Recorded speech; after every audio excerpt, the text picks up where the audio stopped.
마가복음 4장 16절에서부터 19절까지 그렇게 읽도록 하겠습니다. 16절에서 19절까지 시작. 또 이와 같이 돌밭에 뿌려졌다는 것은 이들을 가리킴이니 곧 말씀을 들을 때에 즉시 기쁨으로 받으나 그 속에 뿌리가 없어 잠깐 견디다가 말씀으로 인하여 환난이나 박해가 일어나는 때에는 곧 넘어지는 자요. 또 어떤 일은 가시떨기에 뿌려진 자니 이들은 말씀을 듣기는 하되 세상의 염려와 재물의 유혹과 기타 욕심이 들어와 말씀을 막아 결실하지 못하게 되는 자요. 오늘은 제 사과 변덕쟁이에 대해서 살펴보도록 합니다. 지난주에 우리가 살펴본 것처럼 크리스찬이 한 남자가 크리스찬이라고 하는 이름을 가지게 되죠. 그러면서 이제 가는데 좁은 문을 향해서 가고 있는 거죠. 근데 그 길을 나서지 못하도록 하는 여러 가지 시험들을 만나게 된다라고 하는 것을 살폈습니다. 그래서 먼저는 가족들의 그런 시험들, 그리고 이제 그 이웃들, 그런 세상적인 것들, 세상적인 그런 욕심들, 이런 것들이 좁은 문을 향해서 좁은 길을 걸어가는 그 길을 가지 못하게 되는 그런 시험거리들이다라고 하는 것들을 우리가 살폈습니다. 그래서 크리스찬이 이제 멸망의 도성인 도성을 떠나서 이제 순례길을 따라 나서려고 할 때 그를 이제 가지 못하도록 따라왔던 두 사람 중에 한 사람인 고집쟁이는 그냥 집으로 돌아가고 말았죠. 그리고 이제 같이 왔던 변덕쟁이는 이제 크리스찬과 같이 그 길을 따라 나서기로 합니다. 그래서 이제 저자가 꿈에 이렇게 보니까 둘이서 크리스찬과 변덕쟁이가 오순도순 이야기를 주고받으면서 넓은 평원을 걸어 나가는 것을 봤다라고 하면서 이제 둘이 나눴던 대화를 살펴봅니다. 그래서 이 둘이 나눴던 대화, 그리고 그 대화 끝에 변덕쟁이가 만난 그 위기 상황 가운데서 그가 택한 그런 모습을 통해서 이 변덕쟁이라고 하는 사람으로 대변되는 이 사람의 특징이 무엇인가 라고 하는 것을 살펴보도록 합니다. 그래서 이제 문제랑 이렇게 같이 이렇게 펴놓고 보도록 하죠. 그래서 둘이 나눈 대화가 이렇습니다. 자, 변덕쟁이 씨, 기분은 좀 어떻습니까? 이렇게 동행하기로 결정해 주시니 무척 기쁩니다. 집으로 돌아가 버린 고집쟁이 선생도 아직 경험해 보진 않았겠지만 내가 느낀 것과 같은 공포와 어떤 압박감을 느꼈더라면 그렇게 경솔하게 우리를 등지지는 않았을 것입니다. 이렇게 얘기하죠. 여기 문제는 없지만 지금 크리스찬이 하는 얘기가 그렇죠. 자기는 지금 성령께서 영적인 그런 자각을 할 수 있도록 해주셨잖아요. 그래서 그런 자기가 죄인이라고 하는 것들, 그리고 자기가 살고 있는 그 도성이 장차 멸망을 하게 될 것이다. 그리고 그런 심판에서 자기가 피할 수가 없다라고 하는 그런 자각을 한 상태예요. 그래서 그것을 깨닫게 된 순간 심판에 대한 그런 공포, 그리고 거기에서 반드시 벗어나야만 한다라고 하는 그런 압박감, 이런 것들이 그를 이렇게 움직이게 만든 것이죠. 근데 고집쟁이에게는 그런 것이 없었던 거예요. 그러니까 이제 그런 고집쟁이를 이렇게 안타까워하자 변덕쟁이가 이제 물어봅니다. 자, 크리스천 형제, 지금 여기엔 우리 둘밖에 없으니 우리가 추구하고 있는 것이 도대체 무엇이며 어떻게 그것을 향유하게 될 것인지, 그리고 지금 우리가 어디로 가고 있는지를 좀 더 상세히 이야기해 주십시오라고 그렇게 얘기를 합니다. 그러니까 이 질문 속에 벌써 이 변덕쟁이가 지금 뭘 향해서 어디로 가는지를 지금 분명하게 알지 못한 채 지금 가고 있는 것이죠. 자, 이 신앙의 여정 가운데서 이런 사람들을 우리가 종종 만나죠. 그냥 그렇게 그냥 이미 그리스도인인 사람들, 이런 사람들 옆에 우리 옆에 그냥 뭔가 좋아 보이니까, 뭔가 교회를 가면 뭔가 좋은 일이 있을 것 같으니까 그냥 오는 경우들이 있단 말이죠. 그래서 이제 그 상태에 대해서 일본의 이제 문제를 이렇게 보면 변덕쟁이는 크리스천이 가는 길을 따라가게 되었습니다. 그런데 그의 마음에는 무엇이 있습니까? 이렇게 질문을 합니다. 근데 사실 이제 이게 보니까 문제가 좀 한 3번 정도 이렇게 중복이 되는 것 같더라고요. 이 크리스천의 변덕쟁이의 그 상태에 대해서. 지금 여기서 1번을 이제 그 저자분은 세상의 욕심, 우리가 읽었던 그 구절이잖아요. 마가복음 4장 19절이 근거 구절로 제시하고 있는데, 세상의 염려와 재물의 유혹과 기타 욕심이 들어와 말씀을 막아 결실하게 못하게 되는 자를 이 변덕쟁이가 대변한다라고 이렇게 말을 하고 있어요. 근데 지금 이 말 속에서는 충분히 그거를 아직 읽을 수가 없습니다, 사실. 그런데 좀 저자가 좀 미리 성급하게 이 문제를 좀 만들어 놓은 것 같은데, 이 관련해 가지고는 뒤에 가가지고 좀 한번 같이 비슷한 문제들이 있거든요. 변덕쟁이 그 안에 있는 게 뭔가 묻는 문제가 뒤에도 2번이 더 나오는데, 그때 가서 한꺼번에 이 변덕쟁이가 어떤 사람을 대변하는 사람인지를 더 살펴보도록 합니다. 자, 그렇게 이제 더 상세히 얘기해달라고 하니까, 말로 표현하기보다는 마음으로 전할 수 있다면 훨씬 좋겠소. 하지만 당신이 몹시 알고자 하니 이 책에 있는 것을 읽어드리겠소. 라고 하면서 그가 가지고 있던 책, 뭐죠? 성경이죠. 이 성경을 이제 그에게 읽어주고 있습니다. 그래서 문제를 보면, 전도에 있어서 가장 중요한 것은 무엇입니까? 이렇게 얘기를 합니다. 그래서 관련 구절이 성경을 말하는 구절이거든요. 또 어려서부터 성경을 알았느니 성경은 능히 너로 하여금 그리스도 예수 안에 있는 믿음으로 말미암아 구원에 이르는 지혜가 있게 하느니라. 이 말씀입니다. 즉, 이 크리스천이 이 변덕쟁이에게 전도하고 있는 거란 말이죠, 지금. 그런데 지금 그가 하는 일이 뭐냐면, 내가 이런저런 경험들을 했다. 자신이 주관적으로 체험했던 그런 것들을 소위 간증하는 이런 것이 아니라 말씀을 풀어주고 있다는 겁니다. 그죠? 그래서 전도에 있어서 전도자 자신의 체험을 증언하기보다는 하나님의 말씀을 설명해야 한다는 거예요. 물론 우리의 어떤 개인적인 경험과 그런 체험 이런 것들을 전혀 말해서는 안 된다라고 하는 것을 말하는 건 아닙니다. 그러나 우리 전도에 있어서 가장 우선시해야 될 것이 무엇이냐면 말씀을 풀어주는 거예요. 말씀을 있는 그대로 말이죠. 하나님의 말씀을 가르치는 것이 그것 자체가 전도입니다. 그래서 하나님 말씀에 구원에 이르게 하는 그런 지혜가 있기 때문에 하나님의 말씀을 가르치고 전할 때 성령께서 역사하셔서 그 영혼이 깨우치게 된다는 것이죠. 그래서 언젠가도 폴 오시 목사님 전도할 얘기를 예화를 한번 말씀을 드렸잖아요. 곰보다도 사람보다도 더 북극곰이 많이 산다라고 하는 캐나다 북쪽에서 집회를 인도하고 있을 때 한 사람이 들어왔다고 그랬잖아요. 그죠? 근데 아무튼 폴 목사님이 이 세상에서 만나본 사람 중에 가장 어두운 얼굴하고 이제 그 사람이 딱 들어왔는데 사정을 들어보니까 그 교회에 들어오기 전에 병원에서 말기암 진단을 받고 들어온 것이죠. 2주밖에 살지 못한다. 이런 얘기를 듣고 들어온 겁니다. 근데 그에게 폴 목사님이 한 일이 무엇이냐면 구약과 신약을 이렇게 넘나들면서 끊임없이 말씀을 풀어주는 거였어요. 그죠? 계속 몇 시간인가를 계속 말씀을 이제 풀어주는 거죠. 말씀을 풀어주는 도중에 이미 여러 번 읽었던 성경 구절, 요한복음 3장 16절이죠. 하나님이 세상을 이처럼 사랑하사 독생자를 주셨으니 이제 이 구절을 그 사람에게 한번 읽어보라고 하니까 그 사람이 얘기하잖아요. 이미 우리가 여러 번 읽지 않았느냐.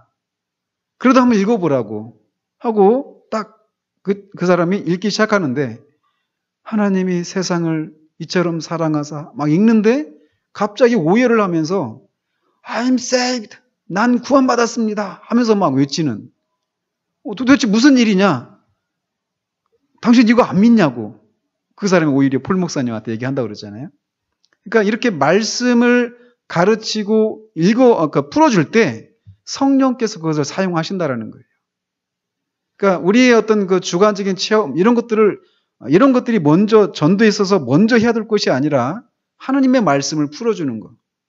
자, 그런 측면에서 우리가 전도하는 데 있어서 말씀을 가지고 충분히 사람에게 그것들을 풀어줄 수 있을 만큼 우리가 준비가 되어져야 됩니다. 그죠? 그런 면에서 우리가 계속해서 말씀을 근실하게 배워야 되는 것이 필요한 거예요. 오후에 그런 교리들 마찬가지죠. 그래서 이렇게 말씀을 자유자재로 이렇게 사용해서 복음을 전하는 그런 일이 우리 가운데, 그런 훈련들도 우리 가운데 필요합니다. 언젠가 이 부분도 좀 우리가 이제 우리 교회 안에서도 좀 훈련을 할 필요가 있지 않는가, 이런 생각들을 좀 해봅니다. 자, 그러면서 이제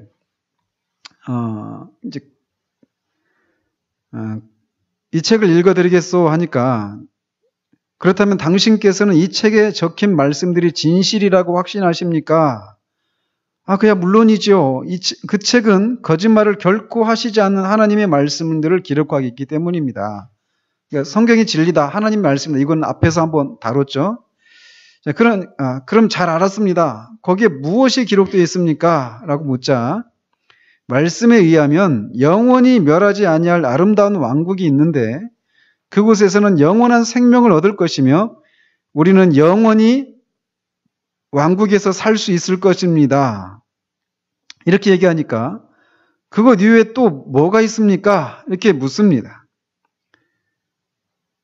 또 이제 그 3번에 문제가 있는데, 변덕쟁이가 끊임없이 관심을 둔 것은 무엇입니까? 이렇게 묻고 있어요.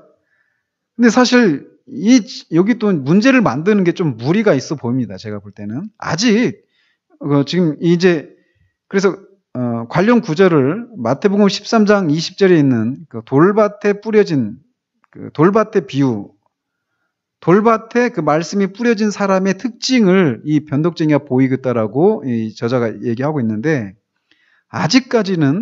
여기서는 아직까지는 그걸 잘 캐치가 안 됩니다. 그래서 문제를 뒤에서 이제 그 5번 문제를 다룰 때 거기서 한꺼번에 다루도록 합니다. 그 위에 또 뭐가 있습니까? 이렇게 물어보니까 영광의 면류관이 우리에게 주어지고 예복이 주어질 것인데 그것은 하늘의 태양과 같이 우리를 빛나게 해줄 것입니다. 예, 참으로 흐뭇한 말씀이군요. 그 밖에 또 무엇이 있습니까? 그러니까 그곳에는 더 이상 눈물과 슬퍼하는 일이 없을 것입니다. 왕궁의 주인이신 하나님께서 우리의 모든 눈물과 슬픔을 씻어주실 테니까요. 라고 하면서 계속해서 이 크리스찬이 그 천국의 그 상태에 대해서 설명해 주고 있습니다. 그러니까 이제 변덕쟁이가 또 그곳에는 어떤 친구들과 함께 살게 될까요? 라고 묻습니다. 이것도 굉장히 궁금한 사항이죠. 그죠? 그래서 크리스찬이 이제 대답하기를, 그곳에서는 보기만 해도 우리를 눈부시게 만들 아름다운 피조물들과 스랍 천사들 및 그룹 천사들과 함께 살게 될 것입니다. 또한 우리들보다 앞서 그곳에 온 수만의 성도들과 만나게 될 터인데 그들 중 어느 누구도 우리를 해치지 않을 것이며 모두 사랑이 충만하고 거룩한 분들입니다. 누구나 다 하나님께서 보시는 앞에서 자유로이 거닐 수 있고 그분과 함께 거하며 영원한 구원과 은총을 얻게 될 것입니다. 한마디로 황금 면류관을 쓴 장로들과 황금 거문구를 켜는 거룩한 처녀들을 보게 될 것입니다. 라고 이렇게 얘기를 합니다. 자, 지금까지 이 크리스찬이 그 천성에서 그가 누리게 될 것들을 지금 계속 설명해 오고 있죠. 처음에는 영원한 생명에 대해서 얘기를 합니다. 그죠? 영원한 생명을 누리게 될 것이다. 그래서 그 영원한 왕국에서 영원히 살 수 있게 된다라는 것이죠. 영원한 왕국에서 필요한 생명은 영원한 생명입니다. 그러니까 영원한 생명을 누리게 될 것에 대해서 먼저 얘기를 하죠. 근데 아직 변덕쟁이는 그것으로 충분하지 않습니다. 그죠? 지금 변덕쟁이는 뭔가 지금 찾고 있는 거예요. 근데 그렇게 얘기하는데 뭐가 또 있냐 이렇게 물어보죠. 그러니까 이제 영광의 면류관이 있고 그 예복이 주어질 것이다 이렇게 얘기합니다. 그래서 우리가 하늘의 태양과 같이 우리가 이렇게 빛나게 될 것이다. 우리 존재가 그렇게 변화될 것이다. 변화될 것에 대해서 얘기를 해주고 있습니다. 근데 아직도 이것으로도 변덕쟁이는 성이 안 차요. 또 뭐가 있느냐라는 거죠. 그러니까 지금 자기가 원하는 대답이 아직 안 나온 거예요. 크리스찬을 통해서. 그러니까 이제 그 마지막으로 그 크리스찬이 얘기하는 거는 그 아름다운 그런 피조물들과 그런 천사들, 스랍과 그룹들, 그런 천사들과 함께 살 것이고 우리 앞에 살았던 수많은 믿음의 그런 사람들을 거기서 만나게 될 것이라는 겁니다. 근데 그 사람들은 다 사랑으로 충만하고 그래서 결코 우리를 해치지 않는 그런 사람들이라는 것이죠. 근데 그렇게 믿음의 그런 많은 사람들을 만나게 될 거란 말이에요. 뭐 바울이나 뭐 다윗이나 성경의 인물들 뿐만 아니라 교회사 속에서 주님께 그 그리스도를 믿어서 구원에 이르렀던 많은 믿음의 사람들을 우리가 만나게 될 거란 말이에요. 근데 그런 사람들 그리고 그 흰옷 그 24장로들 그리고 검은 굴을 타는 거룩한 처녀들 그러니까 그런 존재들을 만나게 될 것이다라고 얘기를 하고 있는 것이죠. 자, 이런 대답들을 통해서 4번에 보면 천성의 아름다움에 대한 묘사에서 크리스천은 어떤 영적 상태임을 알 수 있습니까? 이렇게 묻고 있습니다. 관련 구절이 골로새서 3장 1절과 2절인데 거기 보면 그러므로 너희가 그리스도와 함께 다시 살리심을 받았으면 위의 것을 찾으라. 거기는 그리스도께서 하나님 우편에 앉아 계시느니라. 위의 것을 생각하고 땅의 것을 생각하지 말라라고 얘기하고 있습니다. 즉 크리스천은 지금 이 위의 것의 그 아름다움에 사로잡혀 있는 그런 상태라는 것입니다. 그리고 그것을 흠모하고 있습니다. 그러니까 지금 제가 뭐 그냥 좀 너무 그냥 평범한 그런 속도로 그냥 드리고 말았는데 사실 지금 크리스천은 이런 얘기를 하면서 영생이 있고 면류관이 있고 거룩한 예복과 자신이 그렇게 태양과 같이 빛나게 될 것이고 그 거룩한 사람들을 만나게 될 것이다. 이런 얘기를 할 때 그냥 사변적으로 얘기하지 않았단 말이죠. 그냥 아무렇지도 않은 것처럼 그냥 서술하듯이 그렇게 말하지는 않았을 거란 말이에요. 그 안에 그런 흥분이 있었을 것입니다. 즉 이런 것을 통해서 그는 그것들을 흠모하고 있었고 하늘의 것으로 그 크리스천의 그 심령이 막 한껏 이렇게 부풀어 있는 그런 상태였다라고 말을 하고 있습니다. 그래서 그런 것이 온통 그의 마음을 사로잡고 있는 그런 상태였다라는 것이죠. 이런 측면에서 우리 자신도 한번 이렇게 돌아볼 필요가 있습니다. 그러니까 우리가 뒤에 가서도 그게 나오는데 그런 심리의 상태도 영적인 상태도 다루는 게 있거든요. 어떻습니까? 우리 자신을 이렇게 주님이 우리가 이런 과정을 겪잖아요. 그죠? 이 크리스천처럼 자기가 죄인이라는 것을 깨닫고 심판에 대한 그런 두려움들 이런 것들이 가장 먼저 우리 가운데 있습니다. 그죠? 그래서 거기에서 벗어나려고 하는 그런 마음이 우리를 이렇게 사로잡잖아요. 근데 그런 것과 함께 또 한켠에 긍정적인 측면이 있다라면 바로 이런 것들이에요. 영생에 대한 죄사함뿐만 아니라 영생, 그 영원한 그런 그 기업의 그런 그 풍성함들 여기서 언급하고 있는 이런 내용들을 막 내가 맛보고 싶고 누리고 싶은 그런 마음이 우리를 이렇게 사로잡는 것이 반드시 있단 말이죠. 그죠? 그래서 이렇게 저는 개인적으로 그런 얘기를 하곤 했었어요. 제가 그 구원을 받고 제 안에서 일어난 변화 중에 가장 큰 변화가 무엇냐라고 누군가 나한테 묻는다면 하늘에 대한 소망이 생긴 겁니다. 이렇게 대답하겠노라고. 그러니까 그전에는 그런 것이 없었는데 온통 그런 것으로 사로잡혀 있는 저 자신을 이렇게 보게 되었었거든요. 근데 우리가 지금 이게 비교적 아주 초기 단계입니다. 그죠? 크리스천이.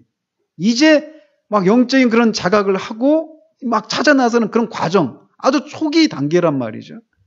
근데 그때는 그런 하늘에 속한 것들에 대한 그런 기쁨과 감격, 그리고 그것들을 막 사모하는, 흠모하는 이런 것이 있었지만, 시간이 지나면서 마치 변덕쟁이가 그런 얘기를 들어도 그것 말고 또 뭐가 있습니까? 이렇게 말하는 것처럼. 그러니까 그것으로 이미 충분한데 그것이 아닌 다른 또 뭔가를 찾으려고 하는, 그래서 그 하늘에 속한 것들의 그 영광스러움들, 그런 것들의 그런 좋음들, 이런 것들이 충분히 우리 가운데서 충분하게 느껴지지 않는 이런 모습이 우리 가운데 있기 쉽다라는 거예요. 그런 측면에서 오늘 현재적으로 우리가 어떤 상태 가운데 있는지를 돌아볼 그런 필요가 우리 가운데 있지 않는가 생각을 해봅니다. 자, 그래서 이제 5번을 가지고 이제 1번과 3번까지 같이 엮어서 한번 이렇게 보도록 하면, 이렇게 크리스천은 온통 이 천국의 그 아름다움에 사로잡혀 있고 그것들을 막 찾고 추구하는 그런 상태 가운데 있는 반면, 변덕쟁이의 주된 관심은 어디에 있는가? 이렇게 질문을 한다라면, 그의 관심은 이 천성에 대한 그런 어떤 그 크리스찬의 그런 묘사를 이렇게 들을 때 그는 지금 머릿속으로 전혀 다르게 지금 이해를 하고 있는 겁니다. 그래서 우리가 흔히 그런 식으로 전도를 하는 사람들을 이렇게 만나거든요. 지하철이나 이렇게 타면, 이 슝에서는 지하철 탈 일이 별로 없지만, 지하철을 타면 항상 이렇게 복음을 전하는 사람들이 있잖아요. 그죠? 근데 복음을 전할 때, 복음을 전하는 게 아무튼 전도하는 사람들이 있는데, 그렇게 전도하는 사람들 중에 그런 사람들을 많이 봐요. 자기가 천국을 갔다 왔다. 아마 대부분 뻥일 겁니다, 저는. 그렇게 얘기하는 사람들 보면. 근데 천국을 갔다 왔는데, 천국에 가니까 막 기와제같이 의리의리한, 고래등같이 의리의리한 그런 집이 있고 하면서 천국을 이렇게 묘사하는데, 변덕쟁이가 지금 이해하는 방식으로 어떤 물리적이고 세상적인 그런 것으로만 천국을 얘기하면서, 그런 천국에 가도록 하기 위해서 예수를 믿으라 라고 하면서 전도를 하는 사람들을 이렇게 만납니다. 근데 지금 변덕쟁이가 바로 그런 상태였단 말이에요. 변덕쟁이는 이 크리스천의 이 천국에 대한 이 묘사를 지극히 세상적으로만 이해를 하고 있는 상태란 말이죠. 그래서 온통 그의 관심은 세상적인 것에만 있습니다. 세상의 부와 권세와 명예, 이런 것들에 그의 마음을 두고 있는 거예요.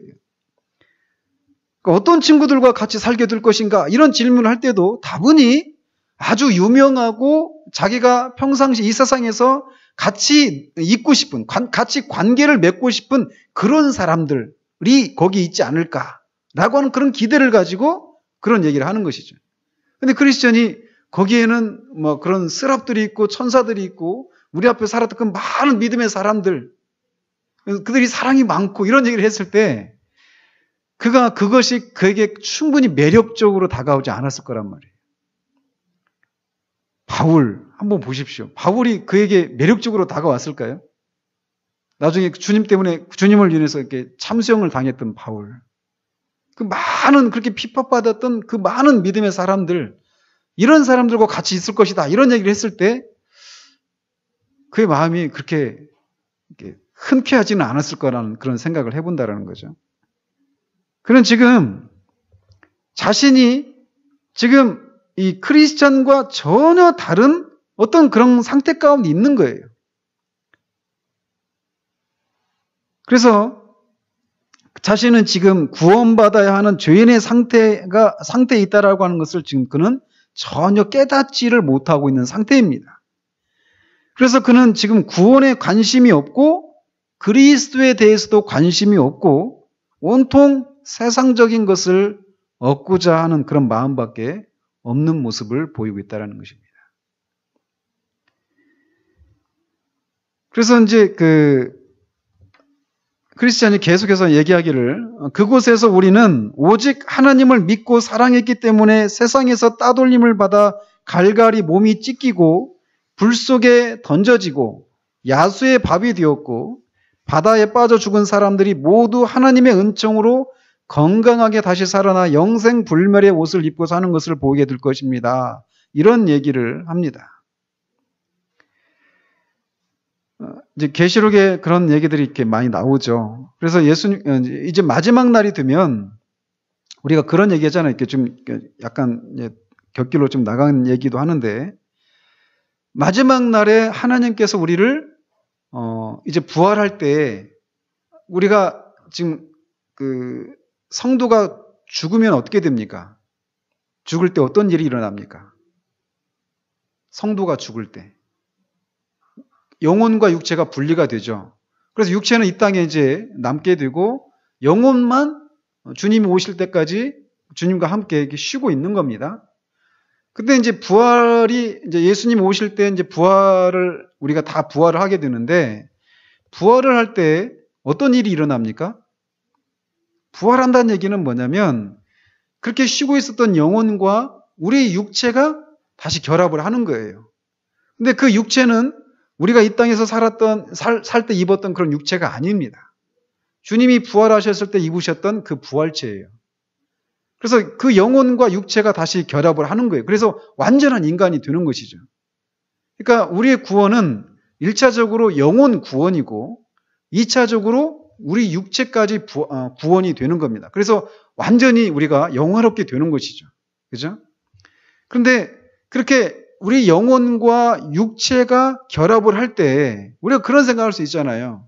인간적인 생각인데 이 땅에서 주님을 섬기다가 죽었던 사람 2000년 전, 4000년 전, 5000년 이전에 살았던 그런 사람들은 지금 그 육체에 흔적이 없잖아요. 완전히 사라졌잖아요. 그죠? 그런 사람들의 육체는 어떻게 우리가 할 수 있는가? 가까이는 매장을 해야 되는가, 화장을 해야 되는가 이런 논쟁도 여기서 나올 수 있습니다. 화장을 하면 나중에 우리 육체가 다시 그렇게 영혼과 결합을 해야 되는데 어떻게 그걸 찾아내느냐 이렇게 질문을 한단 말이죠. 하나님은 전능하신 분이시기 때문에 우리 육체를 다 찾아내십니다. 그런 걱정은 안 하셔도 되는 거예요. 그래서 실제로 그때 바다에 빠져 죽은 사람, 불에 타 죽은 사람, 여러 형태로 우리가 죽잖아요. 근데 그때 다 그렇게 바다가 죽은 사람을 다시 돌려줍니다. 그런 식으로 묘사를 하고 있어요.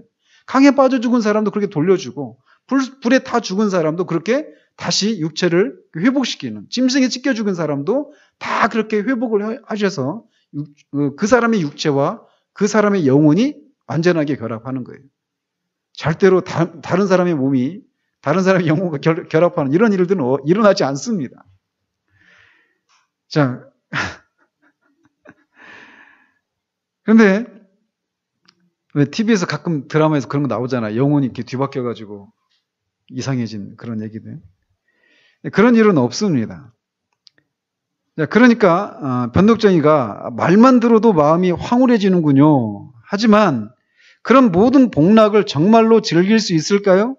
어떻게 해야 우리도 그런 복락을 함께 정말로 누릴 수 있을까요? 라고 그렇게 물어봅니다. 그건 이제 제가 5번에서 다뤘고요. 그것을 누릴 수 있는 방법은 무엇이냐면 그 왕국의 지배자이신 하나님께서 이 책에 기록해 놓으셨습니다. 그 내용을 말씀드리면 아무런 조건 없이 우리들에게 마음껏 부어주실 것이라고 그렇게 말하고 있습니다. 라고 얘기하고 있습니다. 그래서 6번에 보면 진정으로 영적인 것과 하늘의 것을 얻기 원한다면 먼저 어떤 깨달음이 있어야 합니까? 라고 말을 하고 있습니다. 이렇게 묻고 있습니다.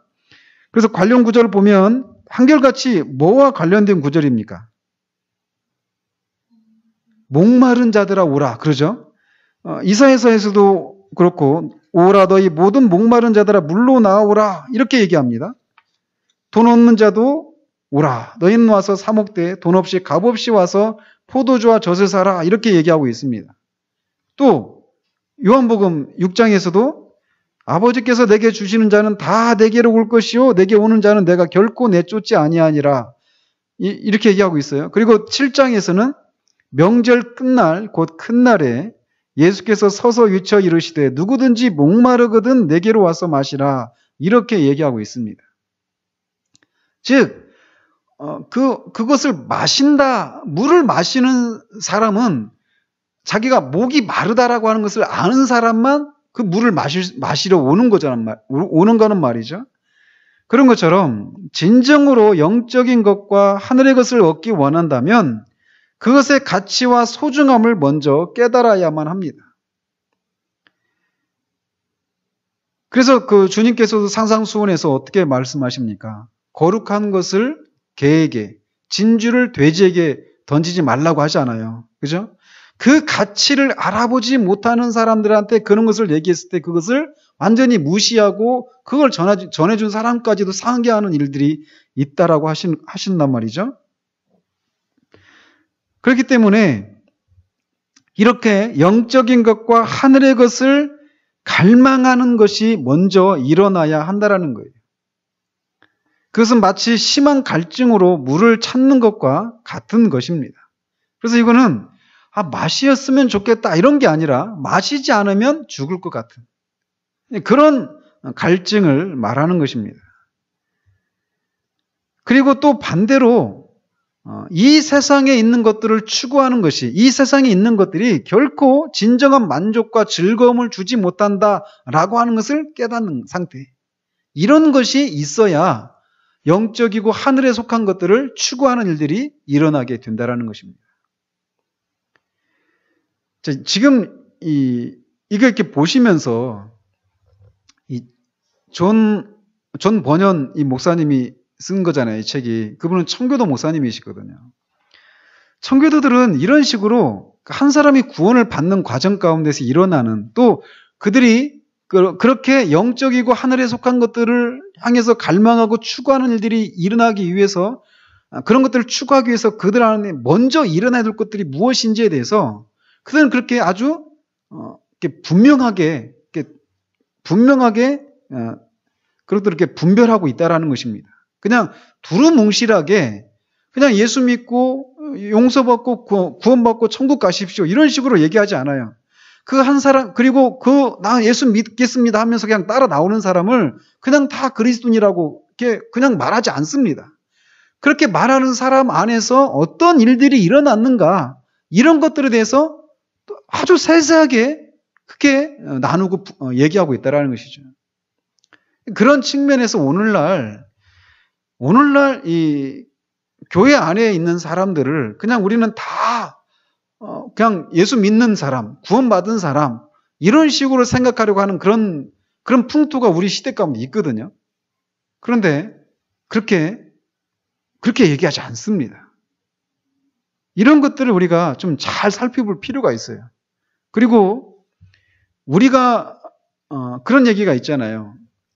그 시대에 태어나면 그 시대의 아들과 딸이 된다. 이런 얘기가 있잖아요. 그래서 내가 원하든 원하지 않든 그 시대에서 인정되고 있는 것들을 그런 사상들, 이런 생각들을 우리가 물들기 마련이다라는 거예요. 그런 것처럼 우리가 살고 있는 이 시대에서 그리스도인은 이런 사람이다 라고 하는 이런 말하지 않지만 암묵적으로 사람들이 갖고 있는 그런 생각들이 있단 말입니다. 근데 그런 것들이 우리가 은연중에 영향을 받습니다. 그래서 그냥 그런 그 큰 무리들 속에 우리가 이렇게 들어있어서 거기에서 떨어져 나와서 나는 과연 정말 내가 그리스도인이 맞는가? 이런 질문을 던지지 않고 그냥 가는 경우들이 많다라는 거예요. 그런데 그런 시대의 그런 풍조와 이 비교해 보면 이 청교도 목사님들은 그런 부분에서 너무나도 분명했다라는 거예요. 그래서 이런 것들을 이렇게 살펴볼 필요가 있는 것이죠. 우리 스스로 기만당하지 않도록. 그렇죠? 자, 이렇게 영적인 것을 이렇게 알기를 원한다면 이 세상의 것들이 진정한 만족과 즐거움을 주지 못한다라고 하면서 깨달아야 되고 그 영적인 것들이 가치와 소중함을 또 깨달아야 한다라고 말할 수 있습니다.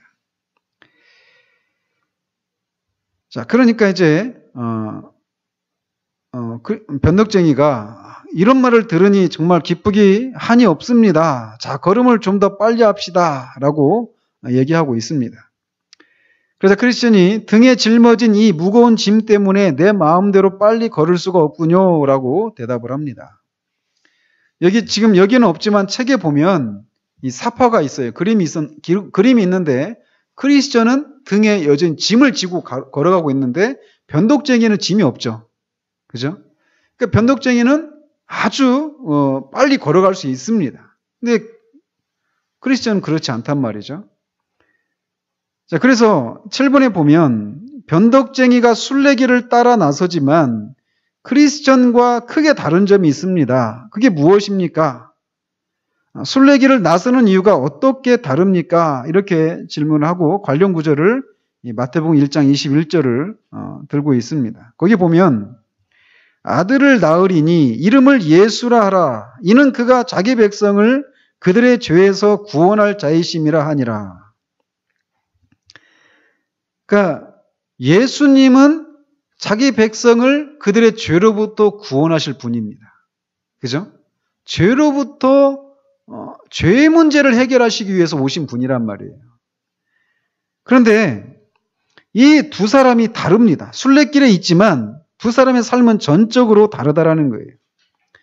그 다른 것이 이제 크리스천에 있는 등에 있는 짐이 있는가 하면 변덕쟁이는 없는 것으로 이렇게 살펴볼 수 있는데 크리스천은 이렇게 죄로부터 구원을 필요로 해서 순례길에 나선 사람입니다. 근데 변덕쟁이는 그런 영적인 각성이 없이 순례길을 나선 거예요. 그래서 변덕쟁이는 죄로부터 구원을 받아야 될 그런 필요성을 모른 채 순례길을 걸어가고 있는 사람을 대변하는 거예요. 지금 변덕쟁이는 어쩌면은 이 시대 가운데 예수님 믿으면 인생의 많은 문제들이 해결된다. 예수님은 문제 해결자다. 어디서 많이 듣지 않았어요? 저 얘기하면 어떤 분이 생각납니다. 정말 안타깝지만.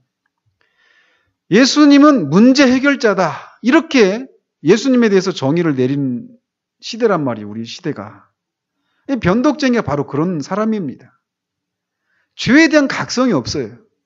그래서 예수님을 그저 자기가 가지고 있는 그런 문제를 해결해 줄 수 있는 그런 분 또는 자기가 가지기를 원하는, 자기가 누리기를 원하는 그런 삶을 보장해 줄 수 있는 그런 분으로 생각하는 사람을 대변한다는 것이죠.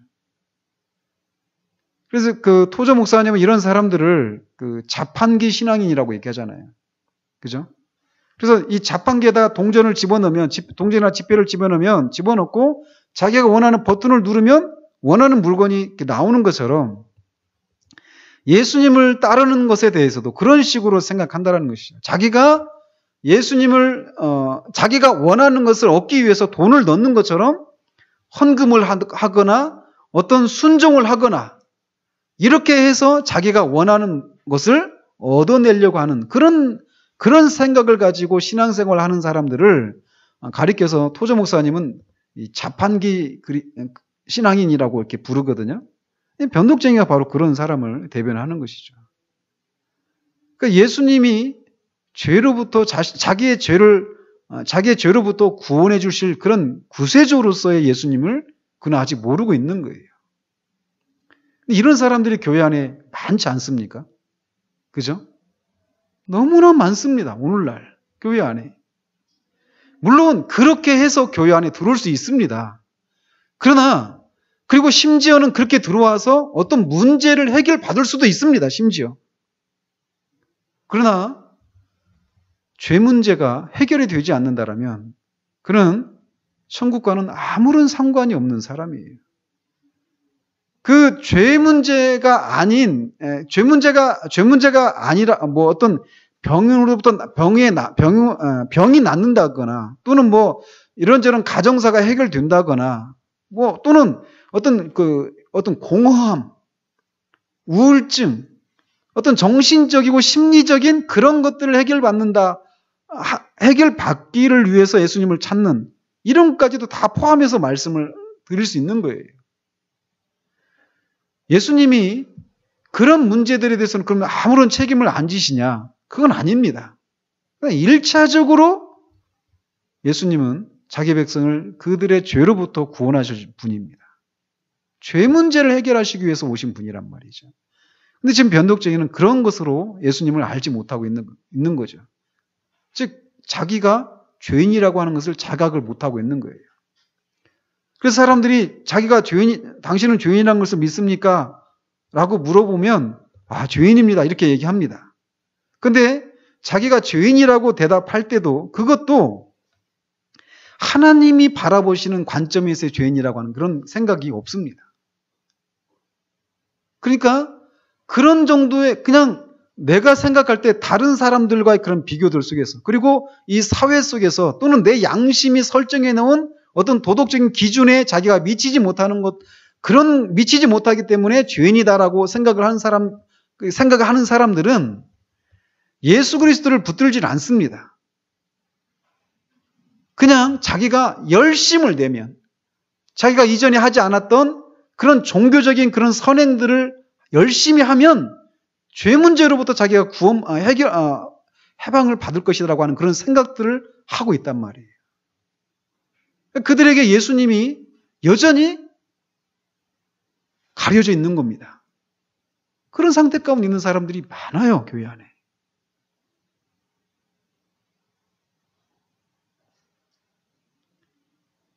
한번 생각해 보십시오, 주변에. 정말 많습니다. 그래서 저는 요 근래가 아니죠. 그러니까 세계에서 가장 큰 교회가 우리나라에 있잖아요. 그런 그 교회가 속한 그런 교단에서 전하는 그런 가르침들 이런 것들이 정말 사람들의 눈을 가리는 이런 곳이구나라는 생각들을 합니다. 교회는 있잖아요.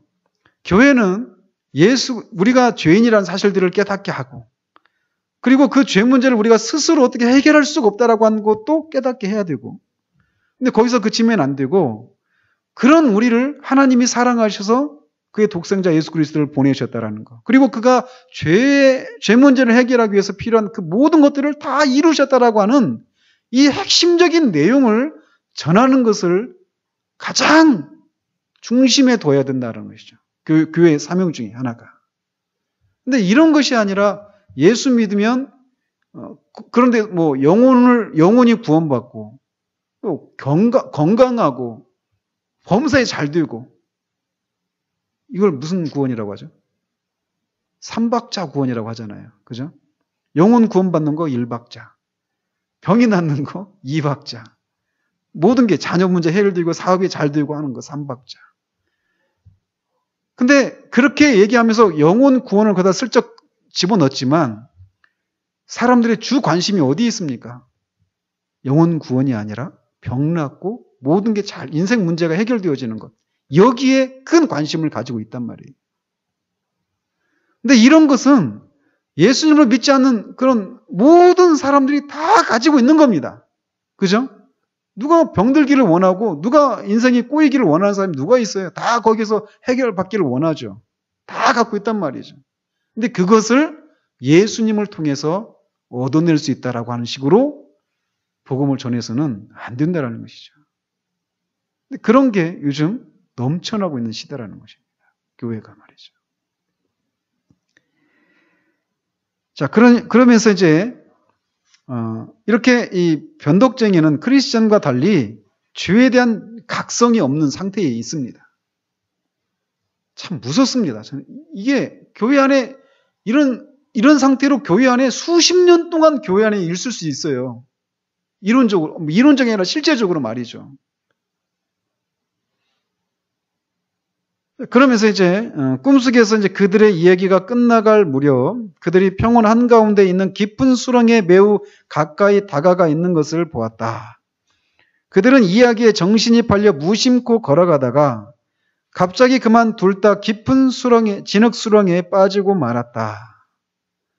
이 진흙수렁의 이름은 절망의 늪이었다. 이렇게 얘기합니다. 8번에 보면 두 사람이 절망의 수렁에 빠진 원인은 무엇입니까? 우리에게 무엇이 필요합니까? 이렇게 얘기합니다. 그럼 마태복음 26장에 보면 시험에 들지 않게 깨어 기도하라. 이렇게 말씀하신 주님의 말씀을 인용하고 있습니다. 이 두 사람은 대화에 너무 몰두한 나머지 앞을 살피지 못하고 절망의 수렁에 빠져버리고 말았습니다. 그러니까 너무나 많은 말을 한다라고 하는 것은 영적으로 부주의에 이렇게 빠진다라는 것을 의미합니다. 그래서 그들이 절망에 빠지고 만 것입니다. 뭐가 필요하냐? 이렇게 말을 많이 하기보다는 기도를 해야 한다라는 거예요. 깨어서 기도하는 것이 깨어 기도하라고 주님이 말씀하신 것처럼 기도는 우리로 하여금 영적으로 우리가 주의하게 만들고 시험에 들지 않게 하는 그런 수단이 된다라는 것입니다. 그러니까 지금 여기에서 나오는 이 장면 하나하나 이게 우리가 신앙생활 해나가면서 겪게 되는 그 많은 다양한 그런 위기와 시험들을 여기서 다 묘사하고 있는 거예요. 그냥 구덩이에 빠졌다, 나왔다. 이게 아니라 그게 다 어떤 의미가 있다라는 것이죠. 그래서 그 진흙 수렁은 이 절망의 늪이었는데 빠져나오려고 하면 할수록 막 점점 빠져들어가는 그런 늪입니다. 그래서 거기서 막 빠져나오려고 하다가 두 사람이 온통 진흙투성이가 되고 말았습니다. 근데 크리스천은 더더구나 등에 짊어진 그 무거운 짐으로 인해서 진흙 수렁 속으로 점점 가라앉기 시작했습니다. 여기서 말하는 이 절망의 수렁은 어떤 시험을 의미합니까? 라고 9번에서 이렇게 묻고 있습니다. 그러면서 관련 구절을 이렇게 보면 베드로후서 2장 14절에 음심이 가득한 눈을 가지고 범죄하기를 그치지 아니하고 굳세지 못한 영혼들을 유혹하며 탐욕에 연단된 마음을 가진 자들이니 저주의 자식이라. 또 3장 16절에 또 그 모든 편지에도 이런 일에 관하여 말하였으되 그 중에 알기 어려운 것이 더러 있으니 무식한 자들과 굳세지 못한 자들이 다른 성경과 같이 그것도 억지로 풀다가 스스로 멸망에 이르느니라. 이런 구절을 통해서 이렇게 말하고 있는 것은 이 절망의 수렁은 아직 믿음이 견고하지 않은 자가 빠질 수 있는 그런 시험을 의미합니다. 나중에도 보면은 이 절망 거인의 그 성에 사로잡힌 일도 있거든요. 이 크리스천이. 그러니까 이제 그때는 믿음이 아직 견고하지 않은 상태가 아닙니다. 그러나 여기에서 이 절망의 수렁은 믿음이 견고하지 않은 자가 빠질 수 있는 그런 시험을 의미합니다. 그렇기 때문에 쉽게 절망하는 거예요. 그래서 신앙생활 해나가다가 초기에 어떤 위기가 닥치면 쉽게 절망한다는 것이죠. 실제로 어떻습니까? 우리가 그렇게 절망하고 이 하나님의 선하심에 대해서도 의심하는 거예요. 그러니까 믿음이 연약할 때와 믿음이 견고할 때 그 차이가 있다라면 그런 어떤 위기를 만났을 때마다 거기에 대처하는, 거기에 반응하는 모습에서 차이가 있어요. 연약한 상태 가운데서는 쉽게 절망하고 또 쉽게 위로를 받고 또 쉽게 의심하고, 그러니까 그런 이렇게 변동 이런 것들이 좀 심한 편이죠. 근데 이제 믿음이 더 견고해지고 그러면은 그런 것들에 조금 더 이렇게 점점 더 영향을 덜 받게 되는 이런 상태로 우리가 가게 되는 것이죠. 근데 이들이 하여튼 깨어서 기도하는 그런 것이 없었기 때문에 이렇게 믿음이 견고하지 않은 자가 빠질 수 있는 그런 절망과 의심의 그 수렁에 그들이 빠지고 말았던 것입니다. 자, 그렇게 빠지니까 드디어 이제 변덕쟁이가 자기의 본색을 드러내기 시작합니다. 크리스천 형제, 도대체 지금 당신은 어디에 있는 거요? 이렇게 말하니까 크리스천도 나도 잘 모르겠어. 자기도 처음에 그렇잖아요. 우리가 그 시험에 빠질 때 시험이 주는 그 특징이 뭐냐면 맨 초기에는 내가 시험에 빠진 걸 모른다라는 거예요. 그죠? 한 번도 안 빠져본 사람처럼. 그러니까 맨 처음에 시험에, 그 믿음이 연약할 때 시험에 빠지면 자기가 시험에 빠진지를 몰라요. 그리고 어떻게 헤쳐나가야 되는지도 모릅니다. 뒤에서 이제 그래서 이 어떤 도움을 주는 사람들의 그런 필요가 생기는 겁니다. 그래서 뒤에서 이제 그런 것들이 나와요. 그래서. 근데 지금 이렇게 크리스천도 시험에 빠졌는데 자기도 지금 어떤 상황인지를 모르는 거예요. 어디 빠졌는지 모르는 거죠, 지금. 그런 얘기를 하니까 변덕쟁이가 화가 나기 시작했습니다. 그래서 크리스천에게 벌컥 소리를 지르면서 당신이 여태껏 내게 말해준 행복이라는 것이 이런 것이요? 라고 말하면서 출발하자마자 이런 고생을 하게 되었으니 앞으로 어떤 고생이 다가올런지 어떻게 예측할 수 있겠소? 만일 여기서 목숨을 건질 수 있다면 나는 상관하지 말고 당신 혼자서나 그 멋진 왕국을 찾아 떠나시구려 라고 하면서 소리를 버럭 지릅니다. 그 10번에 보면 변덕쟁이는 크리스천에게 속았다고 생각하고는 화를 내었습니다. 그리고 자신의 집이 있는 멸망의 도성으로 결국 되돌아가 맙니다. 뒤에 이제 그가 빠져나와서 결국 되돌아가거든요. 근데 변덕쟁이가 되돌아간 가장 큰 원인은 무엇입니까? 그러니까 그는 앞에서도 살펴봤던 것처럼 세상적인 것들을 얻을 줄로 기대했다가 절망의 수렁에 빠지게 되니까 환란을 겪게 되니까 화를 내고 말았던 것이죠. 변덕쟁이라고 하는 이 이름이 그래서 변덕쟁이인 겁니다. 그 전에는 이 크리스천이 얘기해 주는 것을 천국에서 누리게 될 그것들을 얘기해 줬을 때 막 기쁨으로 받아들였단 말이죠. 그러니까 이런 모습을 볼 때 변덕쟁이는 그 네 가지 밭의 비유에서 어느 밭에 해당되는 사람입니까? 돌밭을 상징하는 인물이죠. 돌밭에 뿌려졌다는 것은 말씀을 받을 때 즉시 기쁨으로 받는다라고 얘기합니다. 즉시 기쁨으로 받는 거예요. 말씀을 받을 때. 근데 그리고 뭔가 막 있는 것 같습니다. 그래서 뿌리를 내리다가 그 밑에 돌밭이 있거든요. 그렇게 얇아서 돌이 흙 밑에 얼마 가지 않아서 돌이 있는데 돌 때문에 뿌리가 내려가지를 못해서 결국은 그 싹이 다 말라버리고 마는 거죠. 그런 것처럼 이 변덕쟁이가 바로 그런 특징을 보여주는 것이죠. 근데 그렇게 돌밭을 만났다, 이거는 말씀을 들을 때는 즉시 기쁨으로 받아요. 정말 저 설교 정말 좋다. 막 감동도 하고 기쁘고 어떤 반응을 보입니다. 그런데 말씀 때문에 어떤 환란을 만나고 어떤 고난을 만나게 되면 변덕쟁이처럼 이렇게 팽개쳐 버리는 거예요. 그래서 결국 내가 그 열매를 맺을 수 있도록 뿌리가 깊이 내려가지 않았다라고 하는 것을 그렇게 보여주는 것이죠. 그러니까 일시적인 그리스도인, 일시적인 회심자, 이거를 이 변덕쟁이가 대변해주고 있는 사람이라는 것입니다. 그래서 그는 말 그대로 그 말씀을 받을 때 막 기쁨으로 반응했다가 이렇게 또 버럭 화를 내는, 변덕이 심한 거죠. 결국 이렇게 변덕쟁이가 돌아간 이유는 아까도 말씀드린 것처럼 죄로부터 자기가 구원을 받아야 된다라고 하는 것을 깨닫지 못하고 있기 때문에 그렇습니다. 죄에 대한 각성이 없기 때문에 죄에 대한 용서의 필요성을 인식하지 못하고 있는 거예요.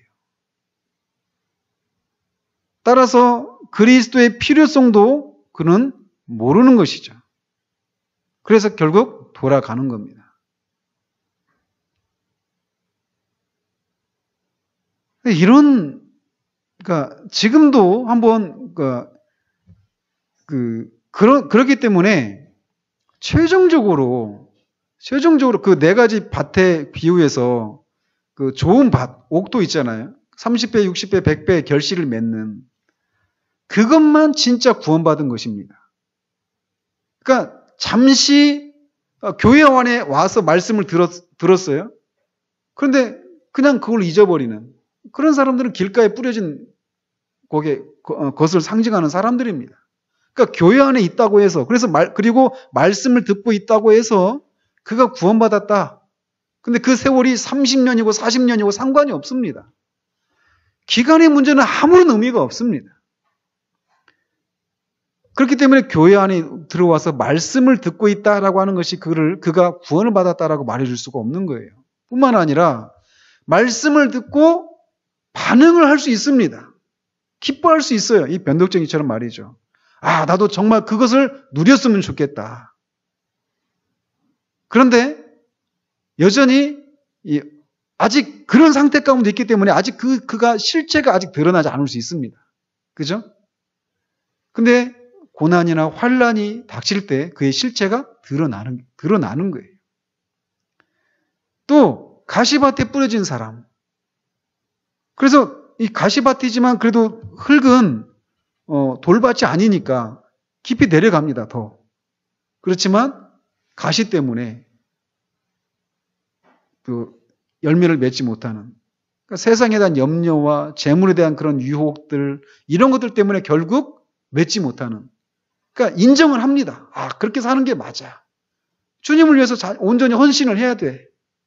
그런데 여전히 재물의 유혹과 그런 어떤 그 세상에 대한 그 염려, 이런 것들이 그를 사로잡고 있는 거예요. 그래서 열매를 맺지 못하는, 이런 상태도 여전히 구원에 이르지 못한 상태를 말해주는 겁니다. 한 가지밖에 없습니다. 그 말씀이 제대로 그 안에 뿌려졌다. 그래서 그가 정말 구원받았다라고 하는 것은 반드시 그런 열매로 나타나기 마련인 것입니다. 그래서 우리가 지난주 오후 예배 때도 말씀드린 것처럼 내가 구원을 받았다라고 하는 것을 확인할 수 있는 그런 그 확신을 가질 수 있는 그런 세 가지 단계가 있다라고 말씀드렸잖아요. 말씀이 믿어지는 거. 말씀에서 그렇게 말하고 있는데 아들을 믿는 자마다 영생이 있다라고 말하는 그 말씀이 내가 믿어지는 거예요. 그런 것을 통해서 내가 확인할 수 있죠. 근데 거기서 멈추지 않고 있다라고 그랬죠. 생명의 증거. 그가 영생을 가지고 있다라면 그가 생명을 가지고 있다라고 하는 어떤 증거들이 반드시 나타나게 되어 있다라는 것이. 그것이 어떤 열매라고 말할 수 있는 것이겠죠. 그러니까 그런 것이 나타나지 않는다라면 그는 생명을 가진 사람이다라고 말할 수가 없는 거예요. 오늘날 안타깝게도 교회 안에 이 변덕쟁이가 이렇게 대변하고 있는 그런 모습을 띈 사람들이 교회 안에 많습니다.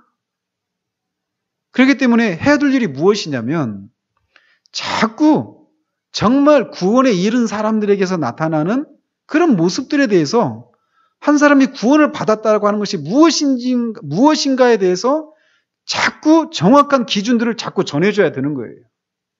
그래서 그것들을 가지고 자기를 점검하는 이런 것이 있을 수 있도록 정직한 그런 말씀을 전하는 것이 필요하다는 것이죠.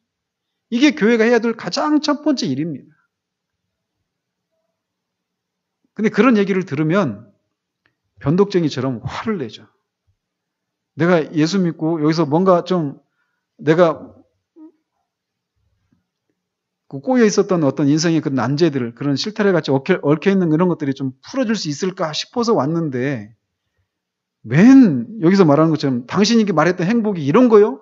하면서 이 초입에서 만나는 그런 어떤 위기들, 이런 것 때문에 화를 내고 결국은 돌아가 버리는 이런 것처럼, 이런 변덕쟁이처럼 이런 일들이 교회 안에서 많이 일어나니까 말씀을 전하는 사람들이 교인들을 놓치지 않기 위해서 정직한 메시지를 전하지 않는 일들이 일어나게 되는 것이죠. 교회가 참된 교회의 첫 번째 특징은 그렇게 말씀을 바르게 선포하는 거예요. 구원받지 못한 사람이 구원에 이를 수 있는 참된 복음을 선포하고 구원받은 사람이 계속해서 그리스도 안에서 장성한 분량까지 자랄 수 있도록 자랄 수 있는 그런 말씀을 또 전해야 되는 일들이 있어야 된다는 것이죠. 우리를 정말 돌아보고 또 우리 주변에 있는 사람들을 좀 돌아보면서 정말 내가 옛날에는 교회에 안 나왔는데 교회에 나오는 거 감사할 일입니다. 그리고 옛날에는 말씀에 반응을 하지 않았는데 말씀을 반응하고 뭔가 어떤 기쁨도 있고 어떤 기독교인의 어떤 그런 삶의 모습들이 어느 정도 나타나고 있을 수 있습니다. 없는 것에 비하면 정말 감사한 일이죠. 그러나 그게 끝이 아니에요. 아직도 뭔가 더 분명한 그런 어떤 것이 필요하다라는 것이죠. 그런 면에서 우리가 그 영혼을 바라볼 때 어떤 그런 긴장의 끈이 있잖아요. 이런 것들을 우리가 놓쳐서는 안 됩니다. 그런 걸 놓치기 쉽거든요. 없었는데 나오게 된 이런 것들을 인해서 감사하고 기뻐하지만 결국 언젠가는 변덕쟁이와 같은 이런 모습을 드러내기 마련이라는 거예요. 그런 일이 없도록 시작된 일이 끝까지 어떤 결실을 맺기를 위해서 우리가 끝까지 이렇게 붙드는 이런 것이 우리 가운데 필요하다는 것을 우리가 생각했으면 좋겠습니다. 기도하겠습니다. 하나님 아버지, 그리스도인이 순례길을 걸어가는 과정 가운데 만난 첫 번째 인물인 변덕쟁이에 대해서 우리가 살폈습니다. 이 변덕쟁이는 돌밭에 뿌려진 씨앗과 같고 또 가시밭에 뿌려진 씨앗과 같은 그런 상태를 대변하는 사람입니다. 즉 일시적인 회심을 한 사람, 잠시 구원을 받은 것 같았지만 사실은 구원받지 못한 사람, 온통 자기 자신이 죄인이라고 하는 것을 그렇게 진정한 성령께서 역사하셔서 깨닫게 하시는 그런 깨달음이 없는, 그래서 자신이 구원을 받아야 되는 그런 사람이라는 것을 알지 못하고 용서를 필요로 하는 사람이라는 것도 알지 못하고 그래서 그리스도를 붙잡지 않는 그런 상태 가운데 있는 사람이 변덕쟁이라고 하는 것을 살펴보았습니다. 우리 시대가 얼마나 이 구원에 있어서 성경에서 말하는 그런 것과 너무나 멀리 동떨어져 있는 그런 가르침들이 넘쳐나고 있는 시대여서 마치 변덕쟁이처럼 교회에 오면 예수를 믿으면 변덕쟁이가 원했던 그런 세상적인 것들을 예수를 통해서 얻을 수 있는 것처럼 그런 것들을 얼마든지 줄 수 있다고 생각하면서 교회로 사람들을 끌어오는 그런 시대가 바로 우리 시대입니다. 그래서 교회 안에 많은 사람들이 실상은 이렇게 각성하지 못한 상태 가운데 있는 사람, 여전히 교회 안에 있으면서 세상적인 것들을 추구하고 있는 구원받지 못한 사람들로 교회 안에 참으로 그런 사람들이 많이 있는 것을 보게 되면서 우리 자신도 또 우리 주변에 있는 사람들도 정말 우리가 정직하게 볼 수 있는 눈들을 허락해 주시기를 원합니다. 정말 그리하여서 정말 예수님이 우리 죄를 위해서 이 세상에 오시고 죽으시고 다시 사신 하나님의 아들이시며 참 사람이심을 그를 통해서만 죄 용서를 받을 수 있고 구원에 이룰 수 있다라고 하는 이 분명한 이 사실들이 우리 가운데 있는, 그래서 어떤 그런 시험 가운데서도 우리가 돌아왔던 곳으로 돌아가는 일이 없는 그런 견고한 구원 가운데 있는 우리 모두 될 수 있도록 주님 도우시기를 원합니다. 예수 그리스도 이름으로 기도합니다. 아멘.